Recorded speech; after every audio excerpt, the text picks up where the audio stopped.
So, welcome, Steve, to this conversation about the third attractor, about Thank you. co-creating the third attractor. Good to see you. Good to be Good with to you. see you. Very good to see you. And we will see each other soon at the Icon, yeah, in Yeah, you're Denver. coming to Colorado. So we're Yes, having another party at our house. So yes. that'll be fun. Yeah, so Oh, please that come to will be that. fun. Very Yeah. good. Yeah, great. So, um, this is really meant to be a conversation about co-creating the third attractor. And I start with one question, and then we go from there. Are you familiar with the term the third attractor? And if yes, can you give us your understanding of what it means? Okay, well, as I understand it, this is a phrase that's been introduced by Daniel Schmachtenberger. Yeah, And it's not a phrase I would use. If we're talking about what comes next, yeah, then there are a variety of labels that are kind of vying to stand for that. But I yeah, have to share my experience in 2022. I went to the Emerge conference in Austin, Texas, yeah. and the the people that I was working with who invited me. It was kind of the impression that it would be an integrally informed conference. In other words, the stages of development within consciousness and culture that are kind of well established within integral philosophy, that would sort of be the guiding light Yeah. of the conference. But when I got to the conference, it became evident that it was really Daniel Schmachtenberger's teaching that was framing, sort of the umbrella. And Oh, really? Yeah, as it was explained, we have our the society as it is, and there are two bad alternatives, feudalism or collapse. But there's a third potential alternative, and that involves growth and emergence and transcendence and a better society. So certainly that is a positive vision, which, according to the broad outlines, I can endorse. The yeah. trouble is that that's the way we were thinking in the 1990s before integral philosophy really emerged in its current form. In other words, the idea that we're going to go straight from modernity to the next step that's going to be more holistic and friendly and positive, more beautiful, true, and good. That completely ignores the gigantic insight that, in a sense, launched the current version, 21st century integral philosophy, which is that beyond modernity, there's postmodernity, right? The progressive postmodern worldview. When that loomed into view in the 90s, when we began to frame it both through sociology and psychology, it was a gigantic aha moment because it revealed one of the essential driving patterns of this process, which is dialectical development. In other Yeah. words, thesis, antithesis, and synthesis. And we could see that there was more than our current society and the next step. There was our current society, which had at least three major worldviews, just sort of vying to define the values and morality of the society as a whole. And Yeah. so Schmachtenberger's vision sort of just left out this giant understanding of progressive postmodernism and the conflict between, the establishment and this kind of countercultural, what's now become, centrally cultural value frame. I sort of felt like, well, we're regressing. That is, we've learned more than that framing. And so that's why I'm not going to use the term, even though you're using it, and I think using it in a general way. If any terminology that catches on, if the third attractor somehow became what the general society was talking about as the next step beyond our current, modern, postmodern culture war, then fine, I would adopt the term.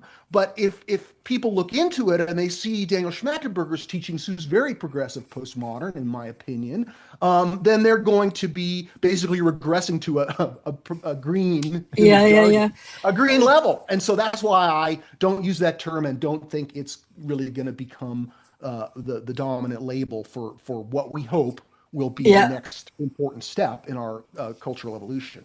That's great, Steve, because the thing is, I have no idea what Daniel Schmachtenberger's teaching is. I did steal the term from him as a term to symbolize that something significant has to happen so that we can move into a better world. In the integral context, I'm very much still integrally informed, and my thinking and my feeling and my perceiving is very integrally informed. But over the course of these 30 conversations that I had now about co-creating the third attractor, which is nothing else than seeing, okay, we seem to either go towards authoritarianism or towards chaos and anarchism, and both of these directions are not very inspiring. So what could we do to co-create something third, something different, a third attractor that would be more interesting, more attractive to go towards? Yeah. So Yeah. all my conversations were evolving around this question: can we do something to create this third attractor? Has it to emerge naturally from the depths of our beings, from spirit, from our internal development? Has it to be constructed, right quadrant, like with heavy systemic change? What is the right way to even approach the question?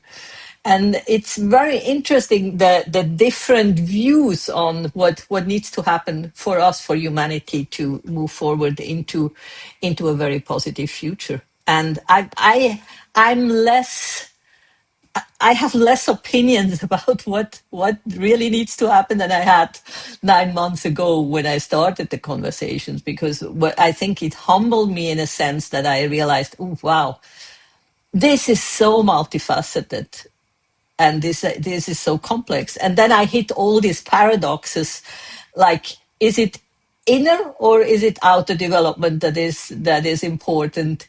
Is it bottom up? Is it top down? Is it human intelligence or artificial intelligence? And all this, do we need a new big narrative, or is it all micro narratives? And right now I'm juggling around 13 different of these paradoxes, where you could make argument for this or for that, for this or for that. And it's just a beautiful, wide perception of the complexity of what we are dealing with right now. Sure. Well, in some ways, this is the heart of my life's work, understanding what the Yeah, next renaissance is going to be, how we can, at the very least, participate in its unfolding, yeah, and perhaps more ambitiously, how can we be catalysts of it, or at least yeah, be among the forces that are helping to bring it about. And in the analysis of this endeavor, we need, science, philosophy, and religion or spirituality, right? We need to look at it from a variety of different angles to understand what the potential is, and what it is we can do while we're here on Earth to serve that.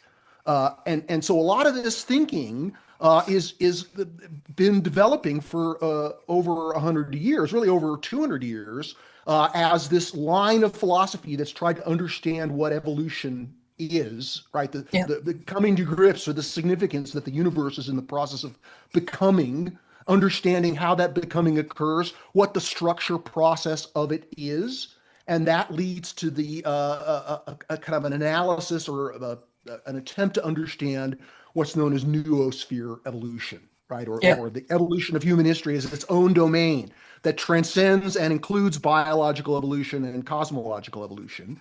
And that we can see from the Big Bang that there's a structure by which something more keeps coming from something less, right? The structure of evolutionary emergence, when understood properly as delivered by science and as sort of interpreted by philosophy, it's a spiritual teaching in its own right. mhm, So we can now understand noosphere evolution through the large scale structures of emergence in the noosphere, which includes values based worldviews that persist across multiple generations, and that now for the first time in history we have multiple worldviews in the developed world, kind of vying for the value frame that can kind of orient the society.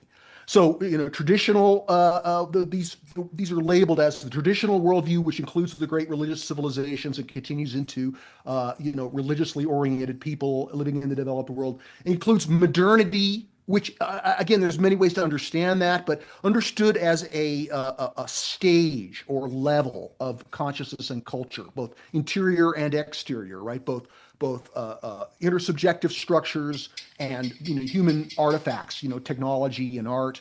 So this is the substance of what's evolving, right? So we humans, we're cycling through, 80 years or whatever, Yeah, and yeah. we can contribute, but this intersubjective development that has its own kind of ratchet effect. It doesn't. We're not going back to zero in the culture. History is building on itself. So what is the building? And the building is we can begin to see this pattern in the structure, which is a dialectical pattern, like I mentioned, thesis, antithesis, synthesis. And we can see how in history, these currents of history evince this pattern whereby we have the Enlightenment, where modernity emerges and pushes off against, the Christendom, right, in Europe. And, it was sort of facilitated by the Protestant Reformation. And we have modernity emerges and it's in a dialectical relationship, right? In other words, Yeah. embracing secularism as a way of reducing the authority of religion, and it attempts to substitute scripture for science for scripture. In other words, there's a new authority on truth, which is empirical scientific investigation, and that moves the noosphere's evolution forward in all kinds of significant ways for both.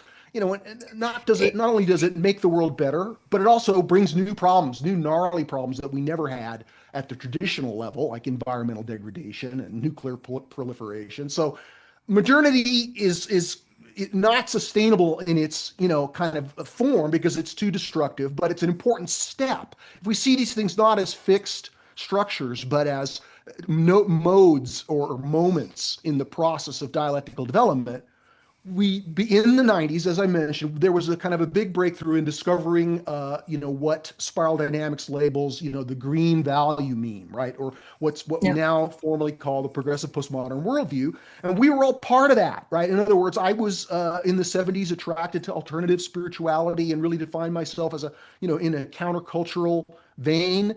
And hoped for a spiritual renaissance, especially in the 90s. We were really feeling like, wow, this is a time of emergence, and Yeah. perhaps there's a spiritual renaissance emerging. But it became clear to me in the 90s that this progressive postmodern worldview and the progressive spirituality, which had sort of emerged along with it and which had defined my identity throughout my life, that this was, in a sense, a precursor to what was next. And as progressive postmodernism has matured over the last 30 years or so, we can begin to see how it's in antithesis. It rejects the larger society for many valid reasons, right? And the unsustainability, right? We could mention all the pathologies of modernity, but this move of antithesis itself is not sustainable. It's not going to deliver the more beautiful world our hearts know is possible because it's gained traction in cultural evolution by rejecting and pushing off against and pursuing what we might call the telos of antithesis, right? Which is to kind of break the mold and be deconstructive. And we can see all of these trends within postmodern philosophy and much of the militancy of progressive postmodernism. Again, it's not all wrong. These protests and these objections are important because we need to keep moving. We can't just rest in a modernist society and go back to the 1960s. So this pattern, thesis, antithesis, it points to what you're calling the third attractor might be, and that is a synthesis. And the synthesis, according to dialectical philosophy, as Hegel understood, the synthesis is drawing a larger circle of inclusion that can transcend and include the conflict between, the establishment, modernity and traditionalism, and progressive postmodernity, which stands in opposition. Again, this is a healthy, predictable, dialectical process of evolution, but we're in this debilitating culture war, which has brought about the political rancor that we currently face in the United States, and which bleeds over to much of the rest of Yeah. the Yeah. world. And so understanding, defining how evolution itself is telling us what comes next and how we get there. It's giving us detailed instructions. What does a synthesis look like? It involves a kind of inclusion that can can include postmodernism, it can include modernism, and it can include traditionalism, and certainly some of the more beautiful things of the pre-traditional forms of culture.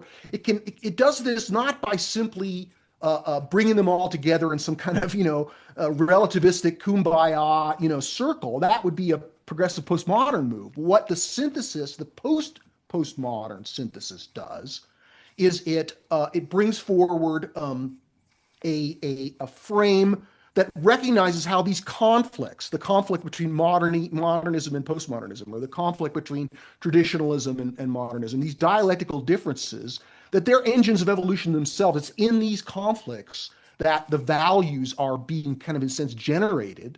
And so the technique of synthesizing and unifying involves carrying forward these conflicts, but transforming them into, instead of bitter win-lose relationships, it transforms them into relationships of challenge and support. So the challenge doesn't go away, but this kind of recognition of the fact that these structures of history are interdependent, that each new stage, when properly understood, depends on the functioning of the previous stage, which acts as a platform for its own transcendence. And so we begin to recognize this structure of emergence in our society, in our minds, and this allows us, this philosophical knowledge allows us to craft a cultural situation where we can tell the difference between progressive postmodernism and what comes next. So let me say one more thing.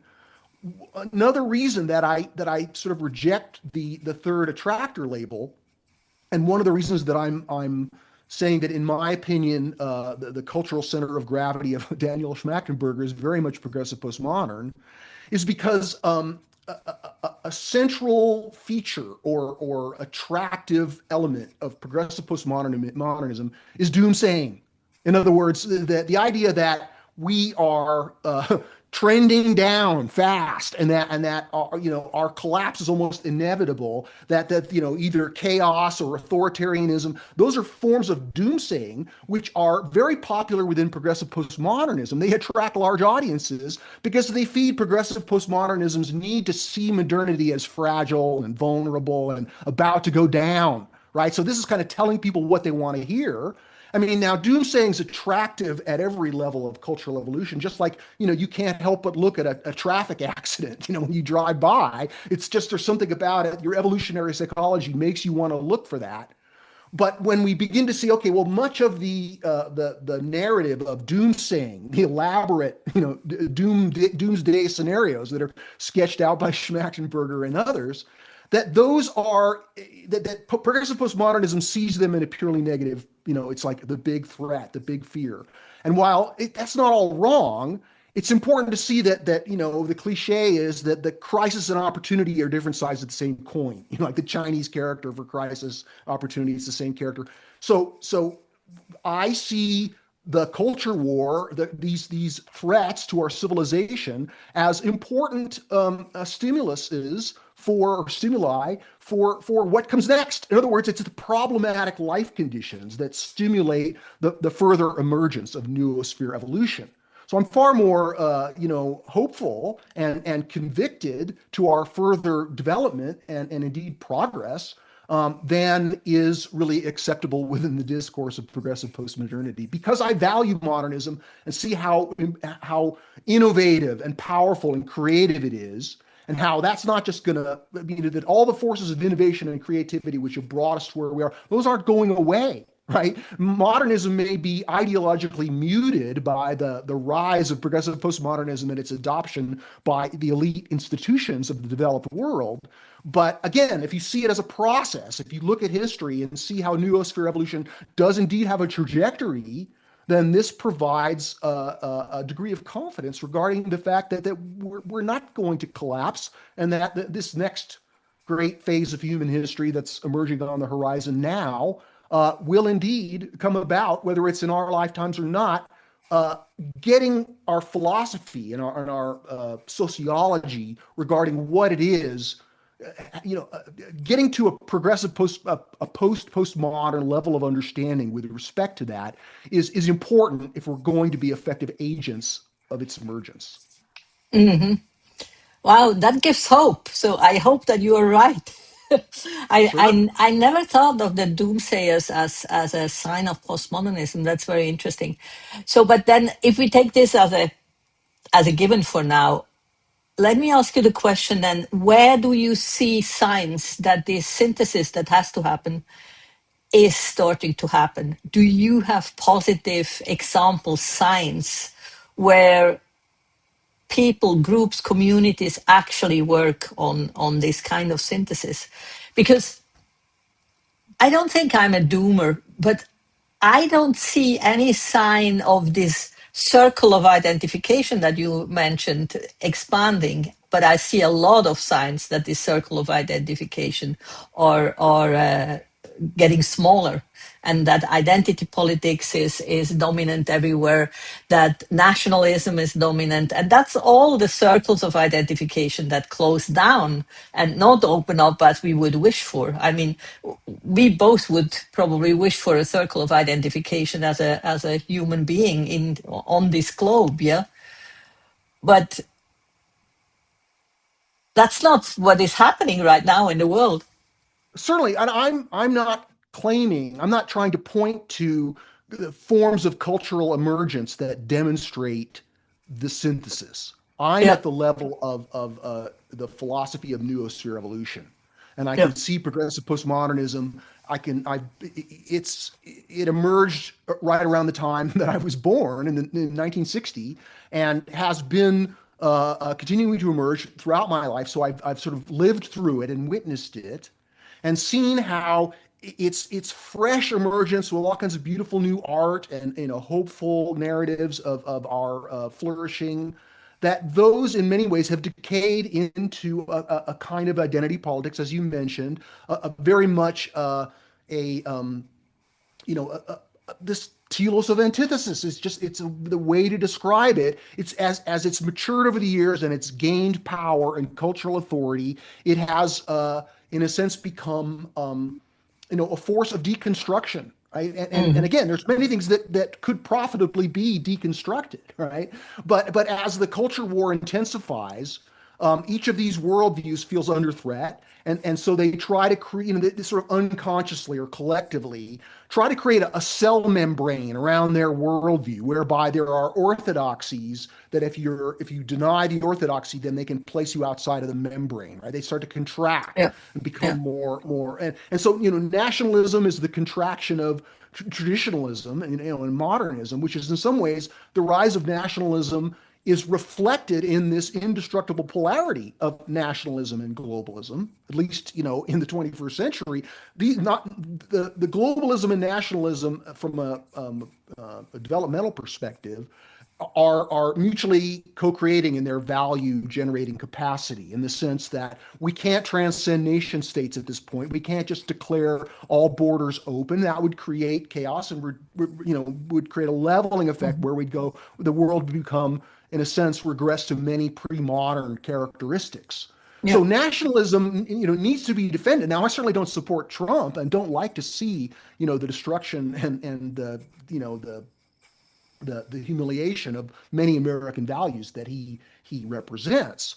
But pulling back a little bit from history and sort of bracketing, Trump as a person, we can begin to see how nationalism it's going to reassert itself if it doesn't get taken seriously. If progressive postmodernism, which is thoroughgoingly globalist, and in its spirit of antithesis, naturally wants to sort of dissolve or erase that which came before. Again, that's its job in history, so it's not all wrong. It couldn't do otherwise because that's its evolutionary opportunity. But as it dissolves, right, as Don Beck used to say, green dissolves blue, right? Meaning, progressivism dissolves traditionalism in America. Now they may embrace Islamic traditionalism and have great respect, for indigenous societies, but when it comes to the established spiritual culture, of the Judeo-Christian heritage, that is not afforded the same kind of respect, and neither is, the status of nation states. Again, if you embrace unfettered world-centric morality, then nationalism seems hopelessly ethnocentric and morally backward. But when you understand the structure more completely, you can see that, well, we're not ready to get rid of nation states at this Mhm. point because there are steps of development, and there are naturally going to be some populations that are who have moved forward in history, and others that remain, at earlier levels in history, and that's going to be a life condition that continues on this planet for perhaps centuries. Yeah, So, yeah. so a more positive way of seeing the seemingly dire, decay that the culture war is creating is to recognize that nationalism and globalism are that nationalism is kind of naturally, and maybe not in a healthy way, but over long term, it's a necessary move to reestablish some kind of healthy, integrative challenge and support relationship, whereby a big part of progressive postmodernism in its telos of antithesis is not only anti-modernism, which is one of the things that the pathologies of modernity and its blight upon the world is one of the values or opinions that tie all the various forms of progressive postmodernism together. And in the United States and elsewhere, a close related cousin to the anti-modernism is what I call reverse patriotism. In the same way that old-fashioned patriotism, creates identity and engenders loyalty and builds social solidarity, reverse patriotism, what's been jokingly called, blame America first, that it has a similar Yeah. solidarity building effect. So there's that is it's there it feels righteous to condemn America as a essentially some kind of criminal enterprise, but again, that is a view that is completely constrained with this progressive postmodern value frame. And again, it's not all wrong, but if we want to move toward this important next step, then it involves breaking out of that frame and seeing it from the outside. As Keegan says, Yeah. that subject needs to become object. And at this Exactly. point, seeing progressive postmodernism as a worldview that could be compared to modernism and traditionalism, that even that basic proposition has yet to be thoroughly recognized by the larger society and intelligentsia. They're still most of them are trapped in this left-right political spectrum, but we're dealing with culture which is upstream from politics, and there's a vertical dimension of development that can't be captured by this left-right horizontal continuum. And so the opportunity is to begin to see this cultural structure and begin to tell the difference between this progressive not letting progressive postmodernism think our thoughts for us. Many people who are associated with this, integral subculture, many of the people who are going to be at this conference that we're going to are still very much within the progressive postmodern worldview. And that's, understandable. It's maybe even evolutionarily appropriate. We couldn't assume that it would be otherwise. But there's a dialectical difference between the Yeah, yeah. antithesis and the synthesis. And being able to see that difference is the beginning of this developmental form of consciousness. Yeah, that makes a lot of sense. And what would need to happen, or what is going to happen then for the synthesis to happen, to actually manifest in a real way? And if it's only in pockets of the culture, well, how does the synthesis, or how is the synthesis coming to life? Sure, And sure. a big part of this synthesis has to be new values, no, or consolidated values or synthesized values, because when we especially go with spiral dynamic, it's the progression over the different stages have a lot to do with different value systems, different values that the cultures adhere to. So I'm very interested how this synthesis of the values, and it has to be a synthesis at least from traditional through modern through postmodern, that if not even the tribal, that has to be included too, because I live here in India, and for me the thinking has changed so that I always include also the tribal, because there in India, it is a huge country with 1.4 billion people. There is a lot of tribal consciousness still, so it really goes from tribal to postmodern, and you Agreed. can feel it.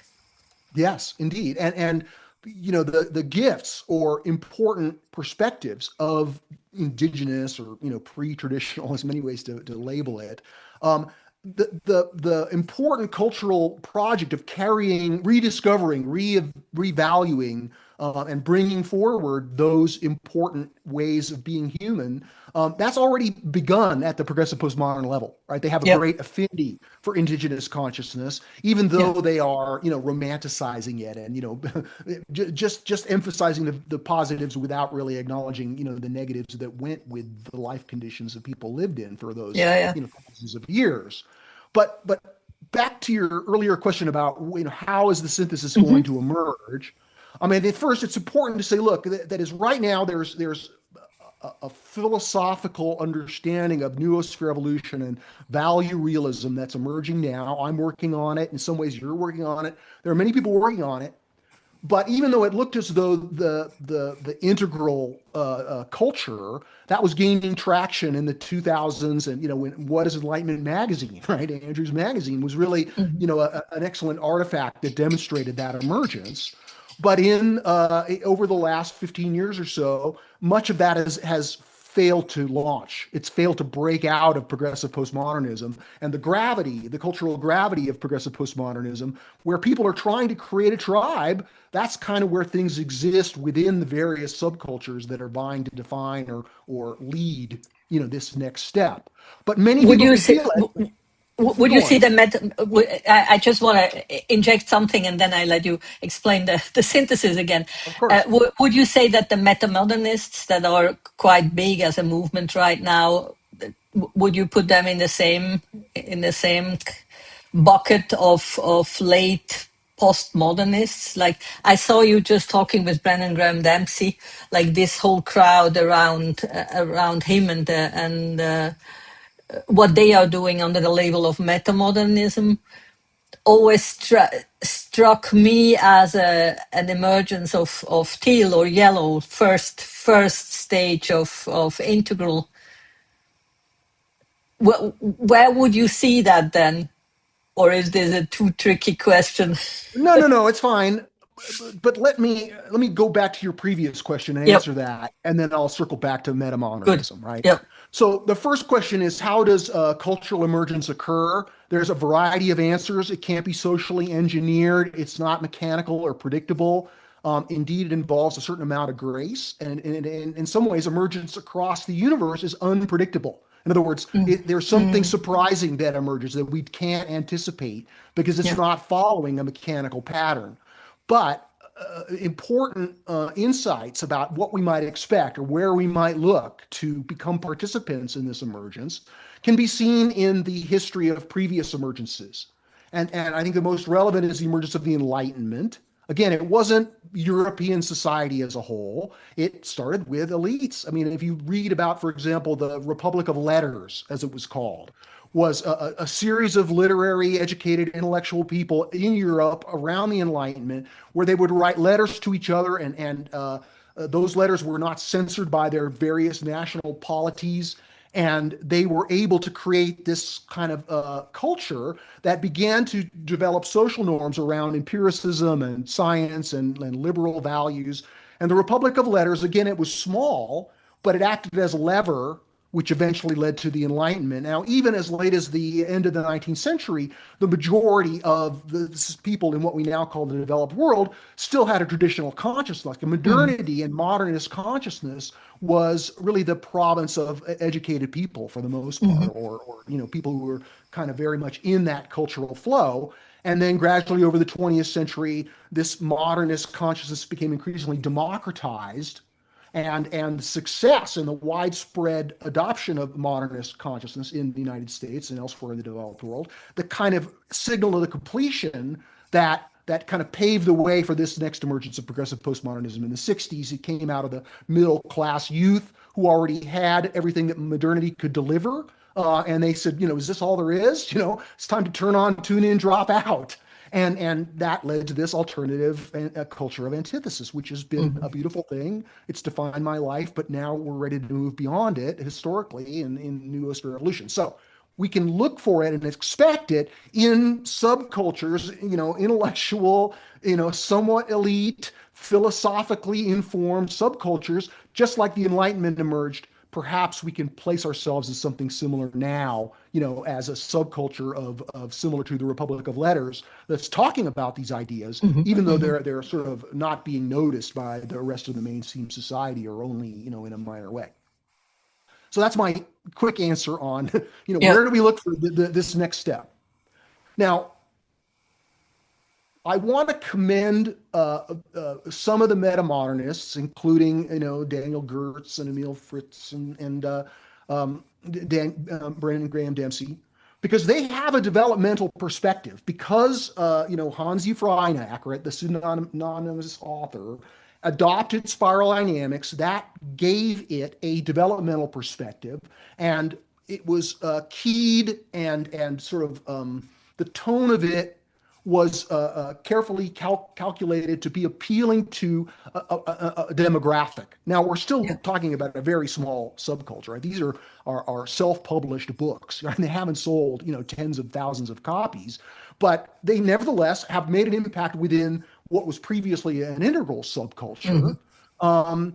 But my my critique, or the reason why I don't adopt the term metamodernism or identify myself that way, is first, it's hard to say what metamodernism is, right? So if you're a journalist and you're looking around, the most the most prominent, the most prestigious book on metamodernism is by Jason Storm, who's a professor published by the University of Chicago. If you read that book, there's no developmental perspective in there. I mean, he talks about modernity and postmodernity and what comes next at the beginning through these grand Hegelian flourishes, but then it devolves into straightforward progressive postmodernism philosophically. Mm, mhm, So, mhm. if you were asked what is metamodernism, it's not what Jason, I mean, it's the next step in our cultural evolution is not going to come out of the philosophy of people like him. And Yeah. then we have the cultural metamodernists, the Europeans, the literary critics, for whom spiral dynamics is anathema, right? So the term is a battleground of meaning. But within the folks that I just mentioned who have an authentic developmental perspective, my critique is that there are elements of the synthesis which their stance precludes them from participating in. So the synthesis, again, by our understanding of evolution's teachings, shows us that we've got to re-include, transcend and include traditionalism and modernism, right? Not just postmodernism. Yeah. But if we look at modernism and say, what is it about modernism that delivers value? Why are people in the developing world, clamoring to become part of a modernist society where they have Mhm. liberty and prosperity?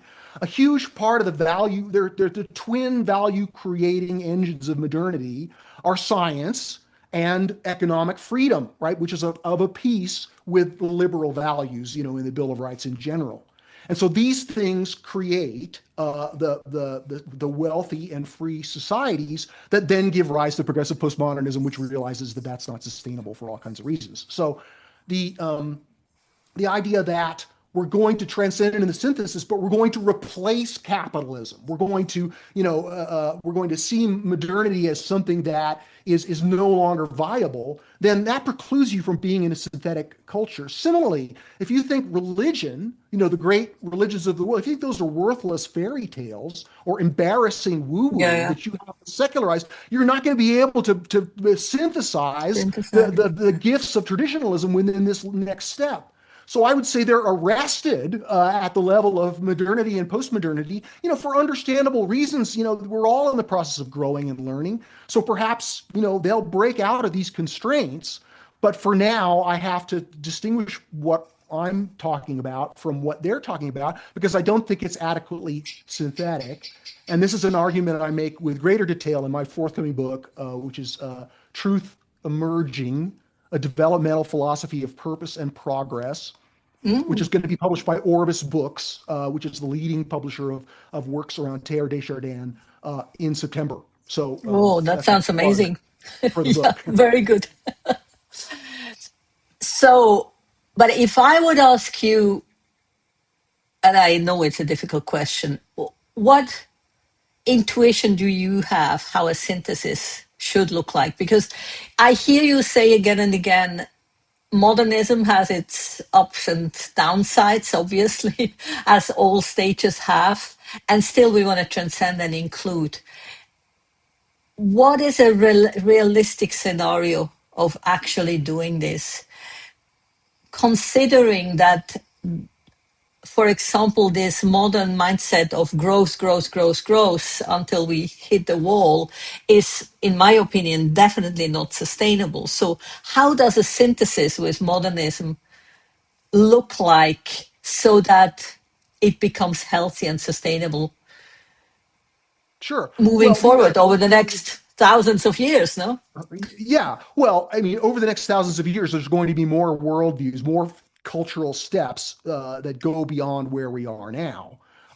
But I think that one of the watchwords of the synthesis will be understanding that the structure is interdependent, and the way evolution works is every level is it emerges from it emerges from it grows from within itself. It takes up and uses that which came before.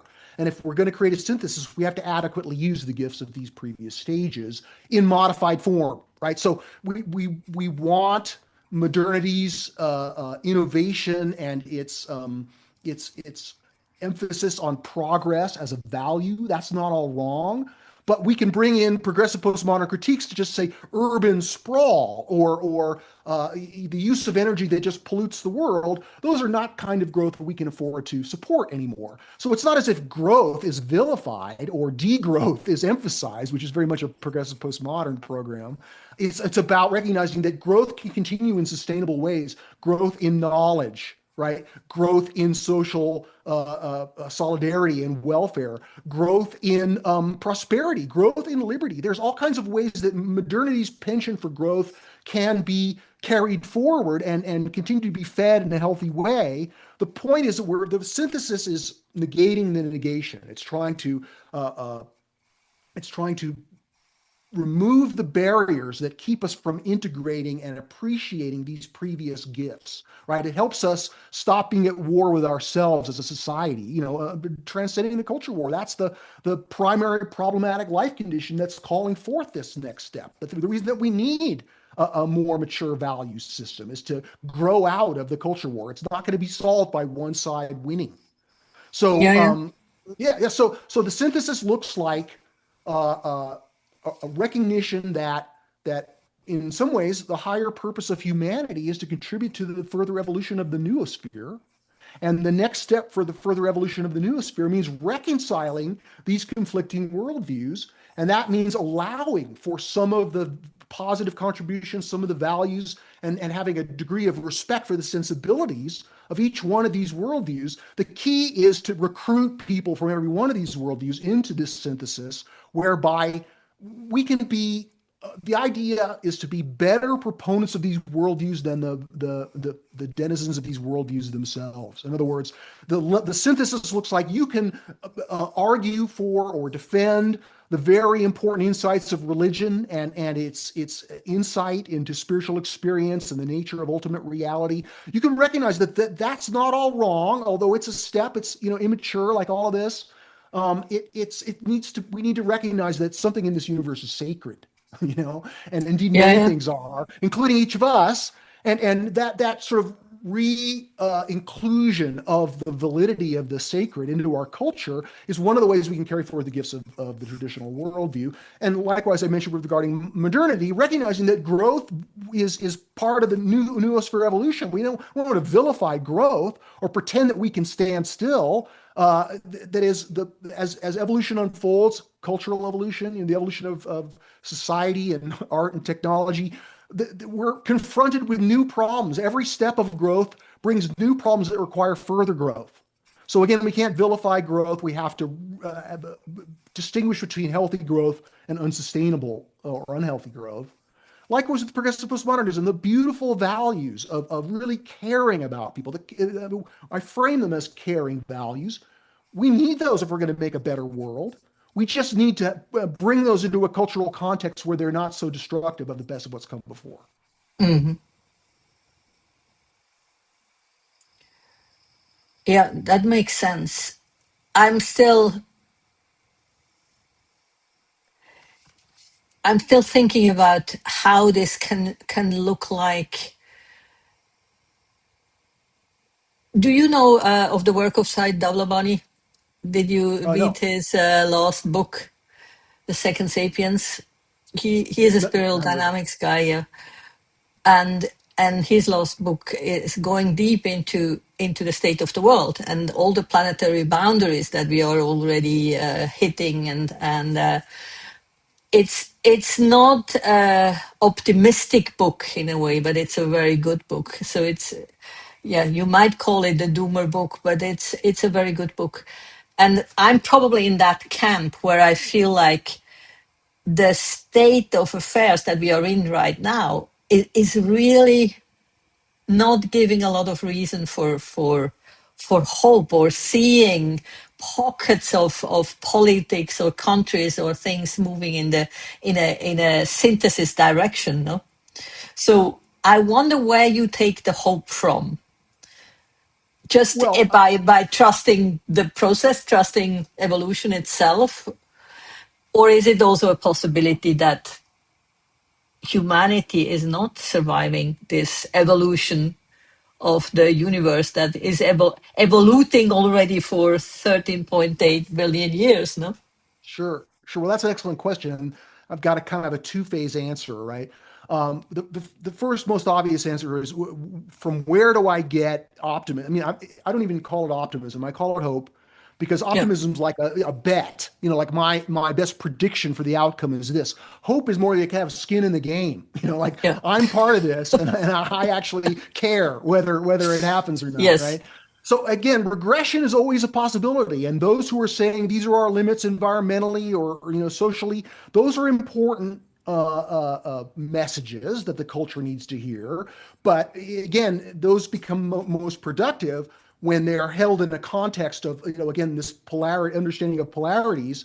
So the limits, the threats, those are in a polarity with, crisis and opportunity, right? The opportunities that these pressurized conditions are creating is exactly what we need to fuel the next level. And so a lot of it has to do with, again, if we just look at evolution, something more keeps coming from something less, right? Even though there Mhm. are, there's the Dark Ages, there's World War II, and regression, can and will be part of our future.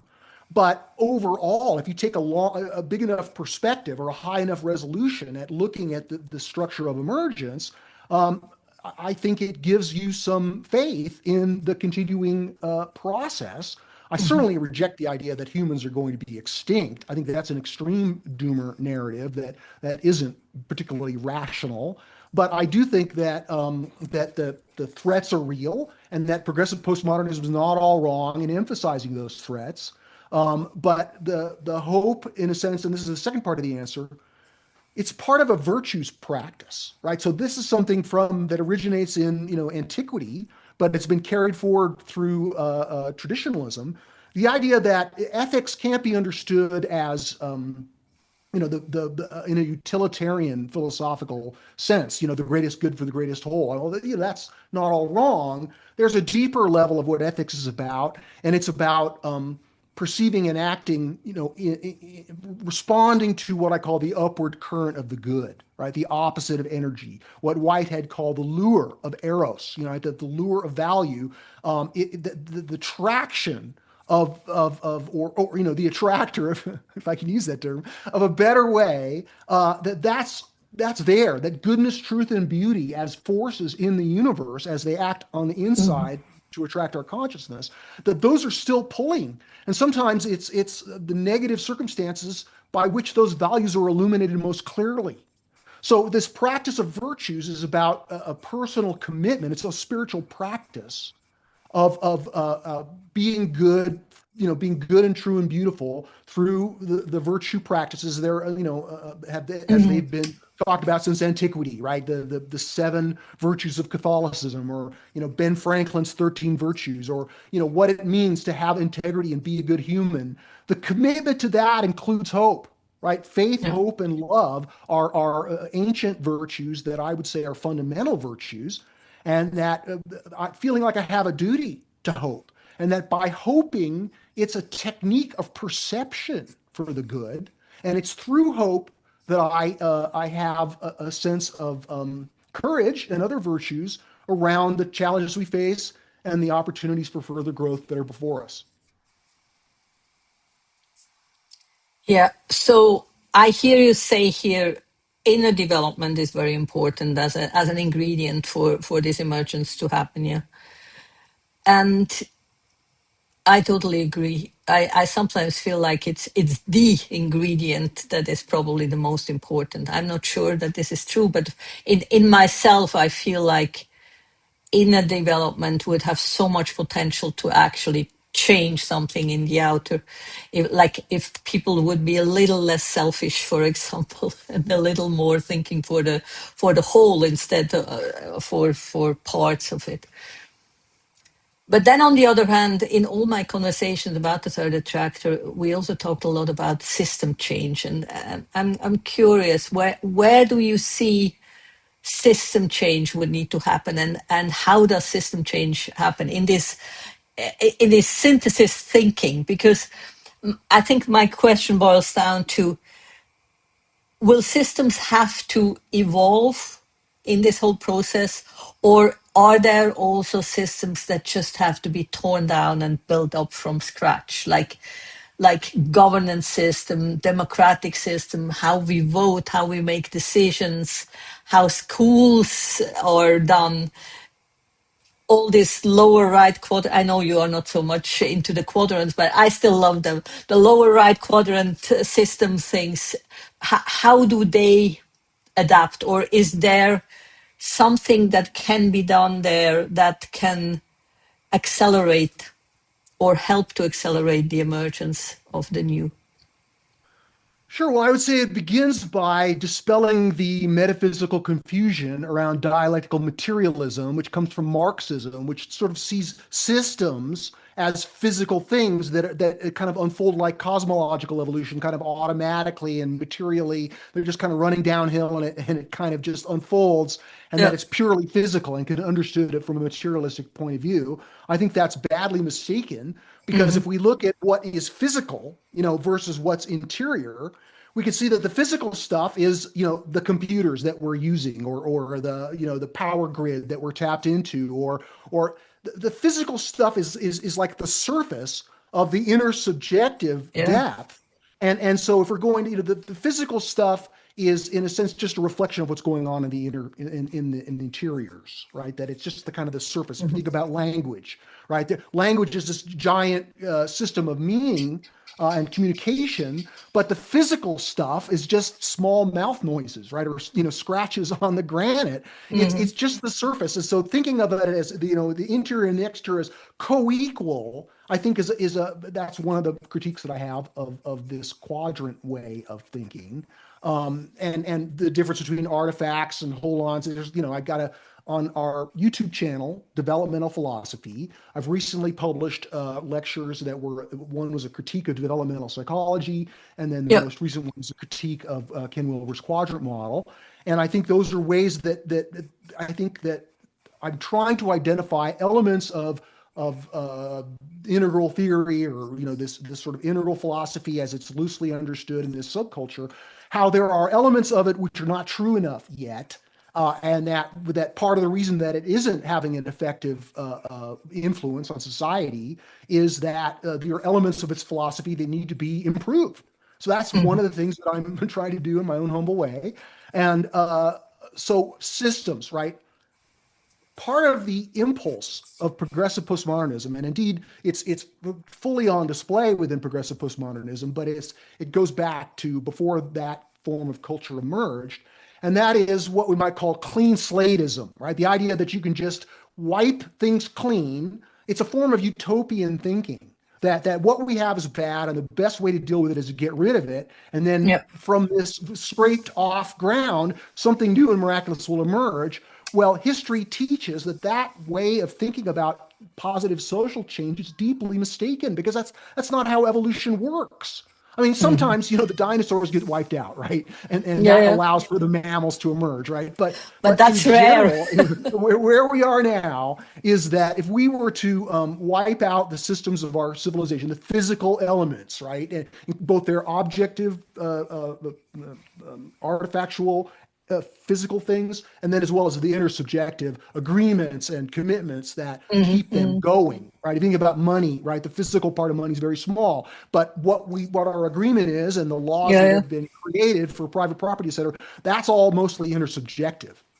So if we're going to change systems and if we're going to follow an evolutionary method as we're informed by this philosophy of noosphere evolution, we know that we can't just wipe away what came before, that we have to transcend it but include it. And indeed, we can Hmm. say that the degree of our transcendence is ultimately determined by the scope of our inclusion. So I Hmm. mentioned earlier, if we want to just wipe away capitalism, we think it's bad. What happens to economic freedom, right? Socialism, state control it just keeps failing and failing and failing. Now, I'm Yeah, not yeah. an advocate for, the neoliberal status quo. I think we definitely need to evolve the fairness of our economy, the participation in our economy, that we have to grow in a way that helps monopolies from forming. And so we have much work to be done in our economic development and an improvement of the systems. But if we take an evolutionary perspective on it or a developmental perspective on it, we recognize we can't afford to just wipe it away. We need to improve it, build on it, and that includes both making it better, in the ways that already exists, as well as transcending it. But that transcendence can't wipe out what came before if we expect evolution to continue to build on itself. Hmm.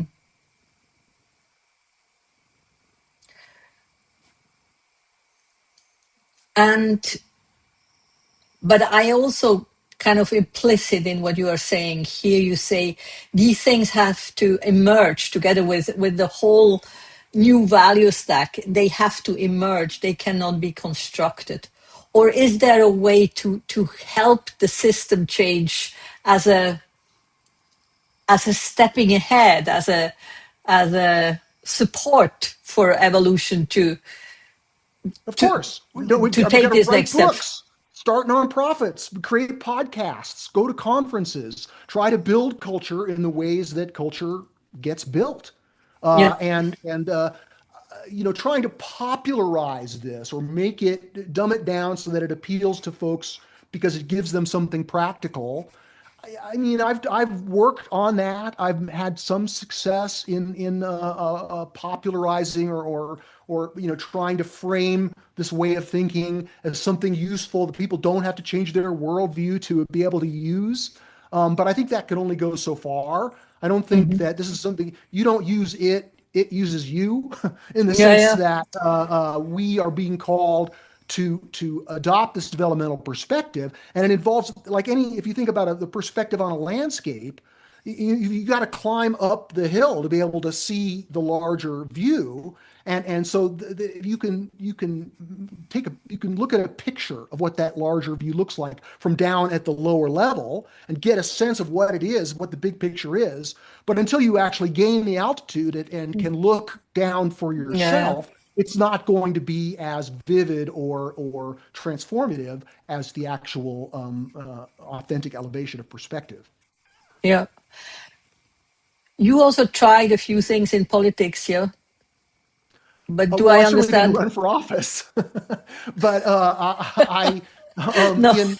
in 2012, Carter Phipps and Elizabeth DeBold and I Yeah, founded what we were then calling the Institute for Cultural Evolution. exactly. And part of the thinking there was that this new emergent worldview needs institutions, and we can maybe create a seed of something that might one day become an institution. But the way we strategized about how to approach it was, well, okay, we need to solve a problem, right? The joke was that that the integral consciousness was a solution to a problem that people didn't know they had. So we had to focus on a problem that it could actually solve. And even in 2012, political polarization was a major problem, and it's Mm. become worse since then. And so the idea that one of the applications of this developmental perspective was in politics. It could help politics. So we started focusing on climate change with the idea of promoting the idea that part of the reason that the rest of the society, as of then, was not getting behind the science of climate change and recognizing that we all need to pull together and take this very seriously, was that climate change had become part of the omni cause, part of a progressive postmodern feature, and that the threats that were part of this progressive postmodern worldview, right, its rejection of larger society, meant that people saw climate change as a wedge to empower progressive postmodernism, which they were loath to do. So being able to see these cultural currents as problems that need to be solved in the larger effort to bring about greater political will to combat climate change was how we started. But then we realized that upstream from climate change was political polarization itself. So after a couple of years, we started focusing on that. Yeah. While I was working on this this politically focused nonprofit organization, I was also writing spiritual books. Presence of the Infinite came out in 2015, which was my book about spiritual experience. But after that book, I realized that politics needed more attention, and if I wanted to continue to work on the growth of the nonprofit, that I had to write a book about politics that would, in a sense, express what I had learned from 7 years of working in the nonprofit space. We held conclaves at Esalen with luminaries who came to talk about polarization, and we held retreats in other places. And so I had been working on it for quite some time. And so then in 2017, I started working on this politics book, which was published in 2020. It's called Developmental Politics. And there I talk a lot about some of the things I've already shared with you. But again, this method of values integration is one of the cornerstones of developmental politics, with the idea that political interests, the tribalism, may make it impossible to compromise. If politics becomes your religion, then any compromise is immoral. But if we drill down below the rancor of competing interests, to the level of bedrock values where we can see positive polarities, then the integration becomes more possible. So I explain polarities, I explain values, I explain this method of values integration and how that is done in the context of recognizing these major worldviews. And that book had some pretty good success. One of the things that it did was attracted a lot of significantly wealthy people to the board of directors of the Institute for what we now call the Institute for Developmental Philosophy. And from 2021 through 2023, the mandate of the board of directors was, let's build a political movement. And while I had some, modest success in that regard, popularizing this and building an audience somewhat, it became clear by 23 that the most valuable thing that the nonprofit could do was support me in writing another book. Instead of me being a nonprofit businessman and a promoter and a fundraiser and doing all this, something other than doing what I'm best at, which is being a philosopher, they said, look, we want you to go write another book. And I didn't really, I wasn't yearning to write another. I didn't know what the next book would be, but I started working on that in 23 and finished it some months ago, and it's now in the pipeline for being published. Yep. Great. And then I can say one more thing regarding the Institute and where our journey beyond politics is that we're now, instead of creating a political movement, one of the things we're trying to work on is create a philosophy movement. And the philosophy movement involves locating the family of evolutionary views in which developmental philosophy fits, right? So I define developmental philosophy as, certainly integral philosophy, but also process philosophy and a host, German idealism, a host of philosophies that are reckoning with the fact that the universe is in the process of becoming, that this family of views has the potential to create some kind of a philosophy movement. I was invited in 23 to a conference at Villanova University that was the first conference that was held focused on the intersection of the work of Pierre Teilhard de Chardin and Alfred North Whitehead. And we were all kind of surprised to learn that was the first Whitehead-Teilhard conference that had ever been convened. And there was an anthology published. I gave a keynote. I provided a paper. And that made me realize that Whitehead and Teilhard are very much our fellow travelers in this project of cultural synthesis. And that really locating this developmental way of seeing within this larger philosophical family is one of the ways we can help catalyze a philosophy movement that can be a seed crystal for, this next step of cultural evolution. But one of the things that's somewhat of a hard sell, that's a key to developmental philosophy's contribution to this larger philosophy movement, is the recognition of stages. Right? Stages are very unpopular within the Yeah. current, knowledge community, partially because there's a prevailing social norm of value relativism. So Yeah. saying that one form of culture is more developed than another, that's anathema to that Yeah. social norm. And it's understandable, right? It's not all wrong. Again, I undertake my sort of reconciliation of that in my video critiquing developmental psychology. But the idea that this way of seeing that can understand the evolution of consciousness and culture and has a clearer view of noosphere evolution and its structures and its processes more than any other philosophy gives me hope that this philosophy and the truth that it brings, the light that it brings, will gain traction, eventually. Yeah. Do you see anywhere that politicians get interested in what you are doing? No, it's too far ahead. Politicians have Yeah. to represent their base, and this is, certainly progressive postmodernists don't like this idea because it's negating their Mm. negation, right? Yeah. So Yeah. Yeah. Yeah. Yeah. many of our ideas are deeply unpopular within progressive postmodernism. That's one of the ways that, metamodernism is challenged, is that they're still very much within a progressive postmodern cultural frame, but their ideas are, are going against the grain, let's just say, Yeah. of many progressive postmodern sensibilities. So understanding that we're not going to find politicians who are progressives who are going to like this way of seeing. Part of it is that they're trying to represent, a portion of the population. They become like pillars in the building, right? They can't Mm. they can't just change their mind because they're Yeah. Yeah. representing something larger than themselves. Right now, modernists, many of them like the ideas in broad outline, but when you begin to even name progressive postmodernism as a positive force, that's a deal breaker, right? Yes. Then you are So, in other losing words, them. how can you say that progressive postmodernism is more advanced than modernism, right? Hmm. That's in the same way that there are ideas that Yeah. turn Yeah. off the progressive postmodern. There's ideas. So, the synthesis is trying to create a larger circle of inclusion, but in Yeah. order to do that, it has to prune away these elements which are kind of dyed in the wool of these worldviews. And so it's really not the leaders of the worldviews that we hope to attract. It's the folks who are dissatisfied with that very leadership who can see that a better way or have an intuition Yeah. that the direction of inclusivity includes including all of these competing worldviews within something larger.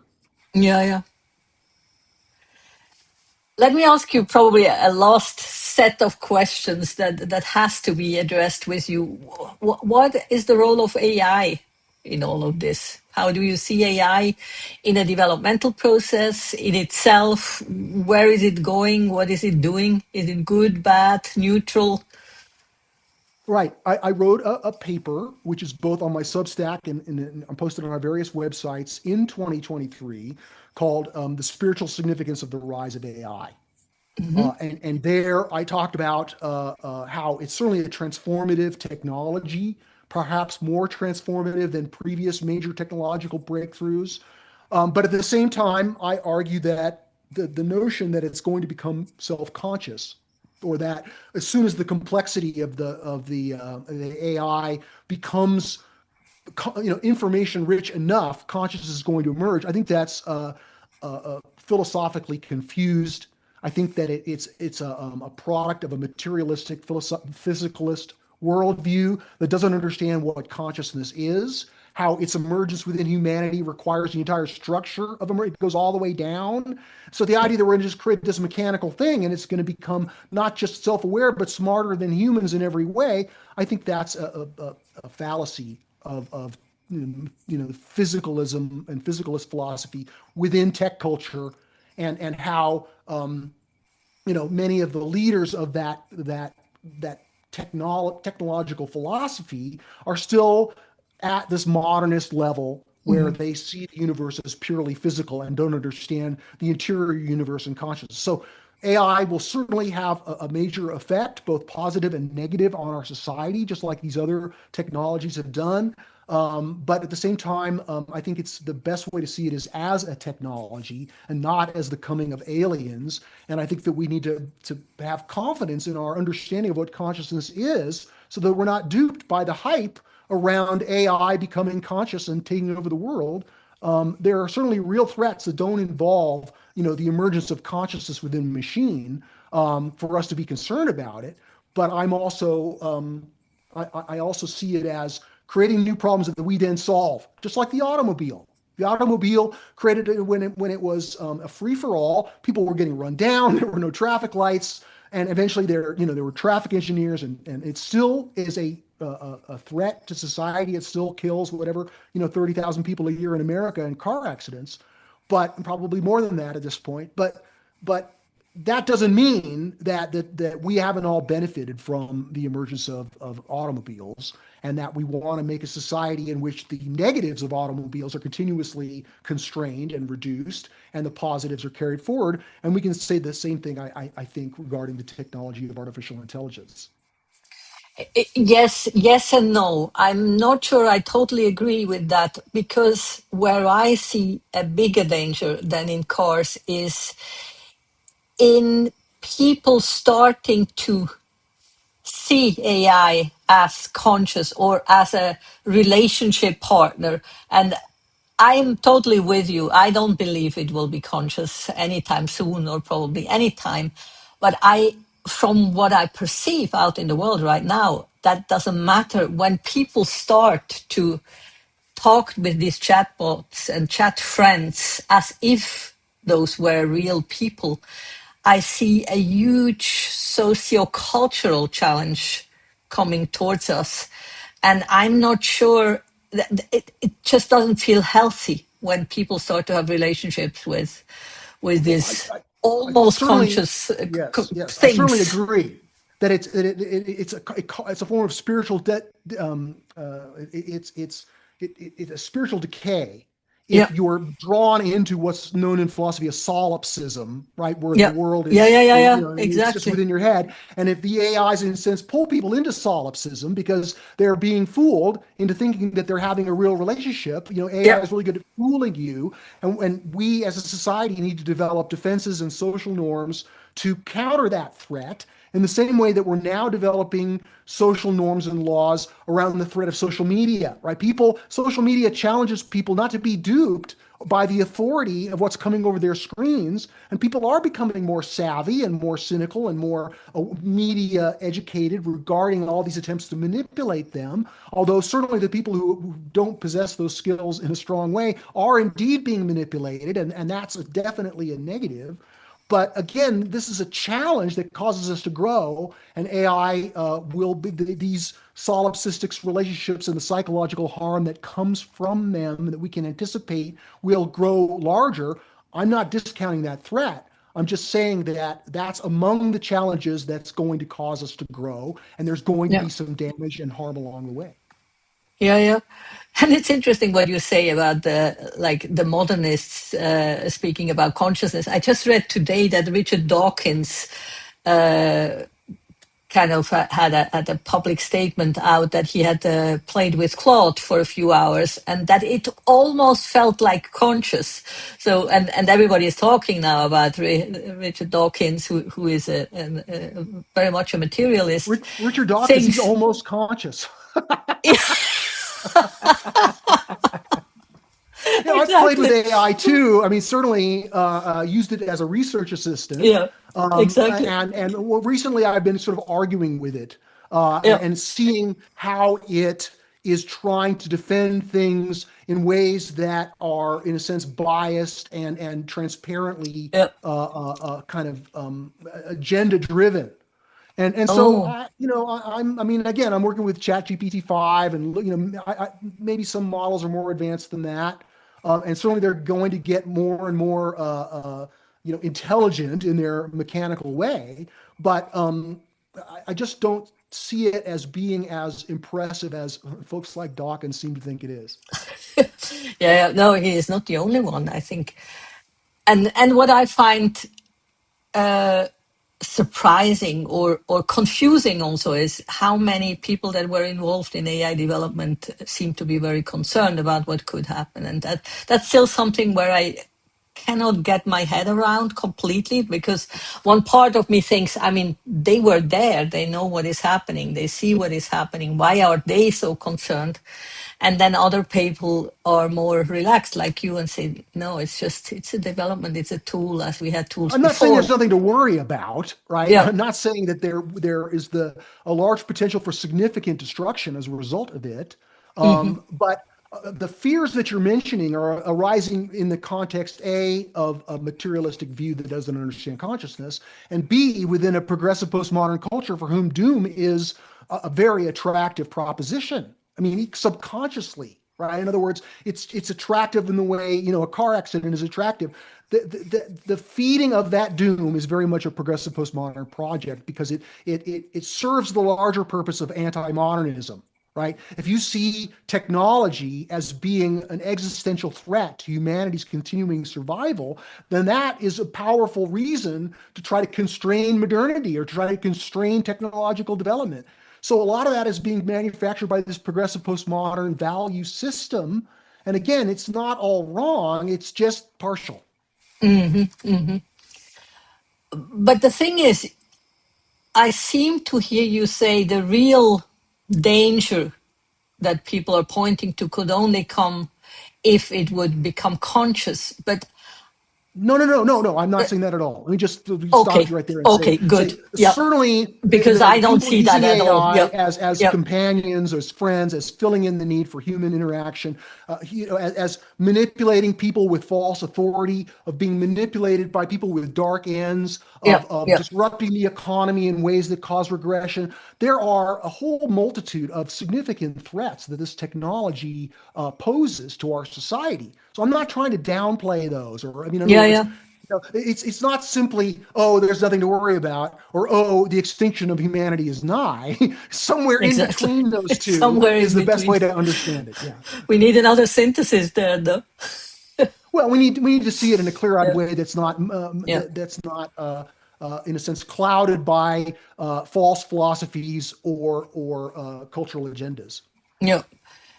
And I'm not sure that we are seeing it so clearly, that we, whoever the we is, are seeing it clearly and take the right measures. So, is there anything else we can add to this conversation? This was really Well, it's certainly been lively and cool. wide-ranging, and I think a good conversation. I Yeah. appreciate you as a sophisticated interlocutor and the questions that you've asked. Um, again, I've got this new book coming out in September, and I'd like to Hmm. point folks to that. And in the Yeah. meantime, my author website, stevemcintosh.com, the website of the nonprofit Institute for Developmental Philosophy, Yeah. I will and add our this all YouTube, in the our YouTube. Yeah. Yeah. Yeah. YouTube channel. Yeah, all of the Yeah. various places that we show up in culture are places where people can learn more about this way of thinking. Wonderful. Thank you so much, Steve. Thank you, Danielle. It's been a pleasure to be with you.